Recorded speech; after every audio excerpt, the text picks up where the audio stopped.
Jirtu nagaa keessanii baga nagaan dhuftanii gara chaanaalii koo egaa har'a wanta hojjennu ruuza waxii yookiin soosii kana fakkaatu wajjin kan lukkuudha wajjin kan hojjetamu hojjenna. Kun egaa nyaata hindiidha.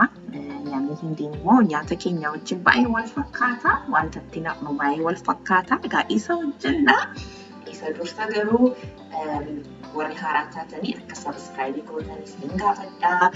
Akkasumas mallattoo notification tuqaatii viidiyoo haaraa siin gadhiisu akka dafee isinitti qaqqabu gochuu hin dandeessu. Kan wajjin turtanis baga nagaan dhuftanii like kan gootanii share kan gootanii hundumti keessan egaa baay'ee galatoomaa. Egaa wanta hojjennu wanta na barbaachisu kun akka argitanitti egaa asitti qopheessee dhiyeesseera. Egaa akkuma sila isiniin jedhetti nyaanni hindii baay'insaa egaa wanta naqnu hundumtuu wajjin wal fakkaata. Akkaataa xinnoo qopheessinutu xinnoo ishee adda ta'a. Egaa wanta na barbaachisu akka argitanitti kunooti kanadha. Qaaraa tokko ija isaa wajjin na barbaachisa. Shunkurtaa tokko murmuree kun immoo qullubbii adiidha. As immoo Cilantro yookiin baala dimbilaalan qaba, jinjibilan qaba, saalsaa yookiin timaatimii kan daakameen qaba. Akkasumas lukku murmurameen qaba. Isa kanammoo nu barbaachisa tikka massala suuqii hindii keessaa bittu argattu. Akkasumas creamii itittuunis na barbaachisa.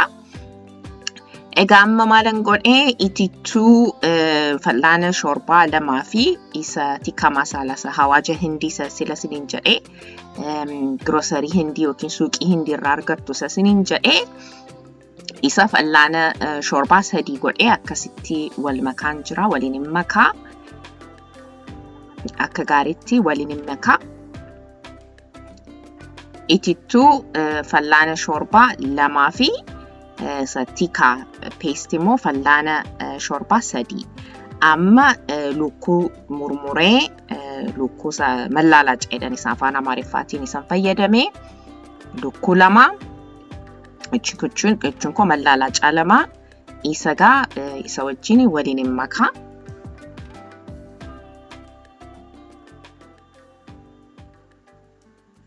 Sirriitti nan sukkuuma. Akka hawaajni isaa sirriitti akka foonsaa akka fudhatutti.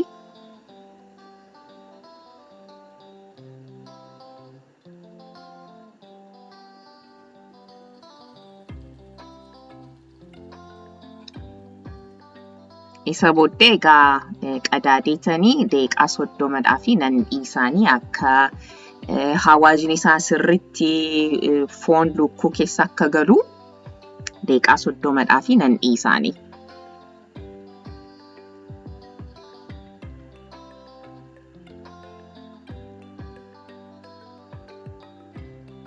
Tole egaa daqiiqaa 30 booddee kunooti kana fakkaateera. Akka argitanitti kunooti. Gaarii nu ta'eera. Egaa amma oovanii yookiin isa buttaa gaazii keessa achi keessa gasheen bisheessa. Oovanii koo keessa oovanii qodaa kanaan tiree kanaan gashee nan bisheessa. Garuu akka jalli sana jalaan qabannee dhadhaa sirriitti dibee. Kanaafi achirra godhee diriirseetanii isa booddee oovanii keessa godhee nan bisheessa.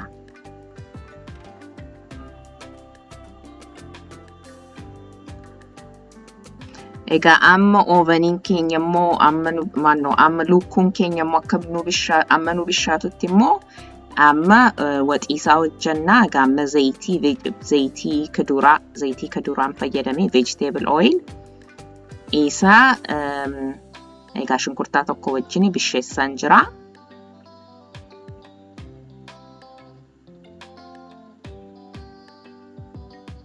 Egaa akkuma nyaata keenya amma bishaan isaa fixatutti nan eegaa.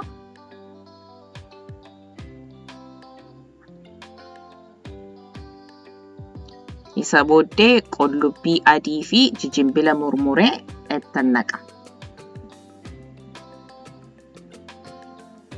Akkasumas qaaraa isa sila argitanii isa ija isaa wajjin ittan naqee.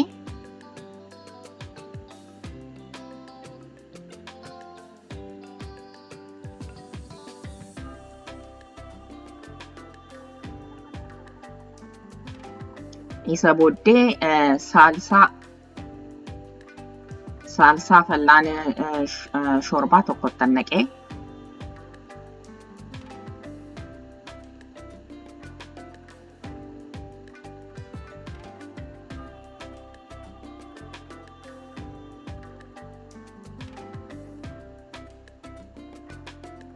Isa wajjin immoo nanaaqlallaa.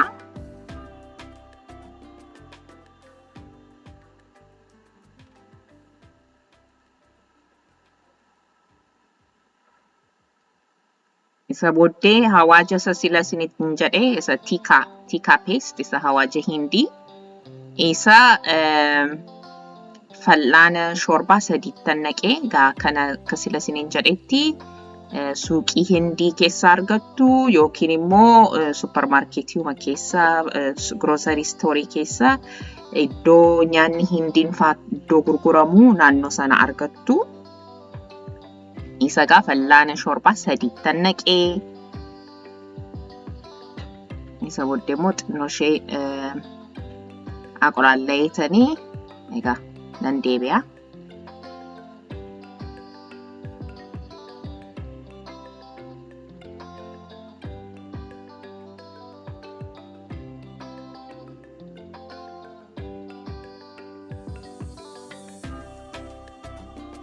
Isa booddee bishaan kubbayyaa tokkottan naqee. Isa booddee xinnoo ishee chikchikuu akka daqiiqaa 15 akka chikchikuu nan dhiisaanii jechuudha.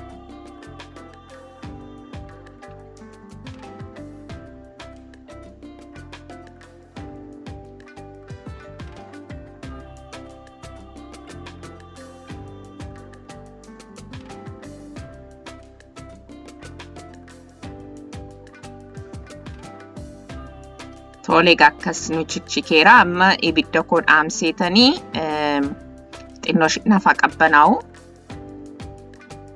Tole xinnoo ishee akka erganaa qabbana'ee booddee kunooti asii meeshaa kana keessa isa shunkurtiitti daakanii food processor isa keessa naqeetanii nan daakaanii sirrumatti hin daakaanii amma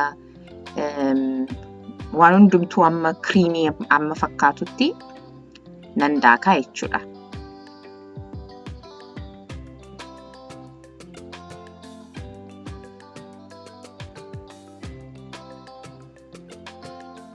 Isa booddee deebisee biraddistiitti nan deebisaa.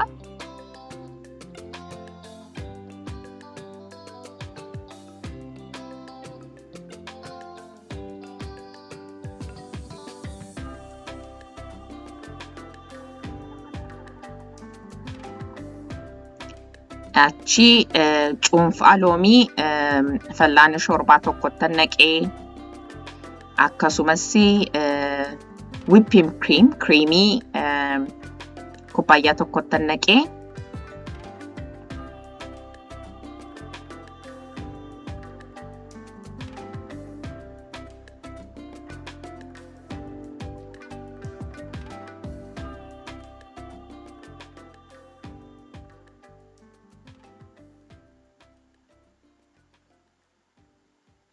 Isa booddee isa lukkuusa sila bisheessinee ovanii keessa sagashinee kunooti isattan naqaa.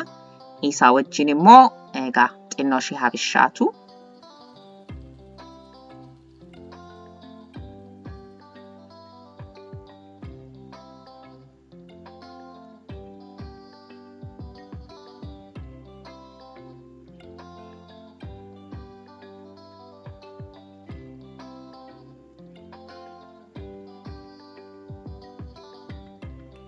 Chikchikuu nan deebi'aga. Kunooti akka argitanitti chikchikee bishaateera. Egaa ashaboos ilaalee itti naqeera.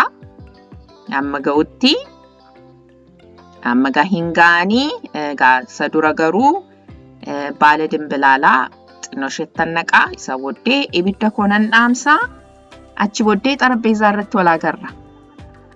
Kunooti akka argitanitti xarabeezaa irra wal argineerraa kunooti ruuza raayisii wajjinii yookiin ruuza wajjiniin dhiyeessee meeqammasee immoo isinittan himaa. Waaw baay'ee mi'aawugaa see nyaattaniyyuu hin guba qaaraa wanta qabuu fi egaa hin jaallattu jedhee nan abdadhaa. Egaa ruuzaa duwwaatu hin ta'inii qixxaa isaaniitiinis nyaachuu hin danda'ama. Egaa hin jaallattu jedhee nan abdadhaa. Yoo jaallattan immoo laayikii naa godhaa, sheerii naa godhaa, sabskraayibii naa godhaa. Viidiyoo itti aanutti immoo ammoo laagarrutti ulfaadhaa. Baay'ee.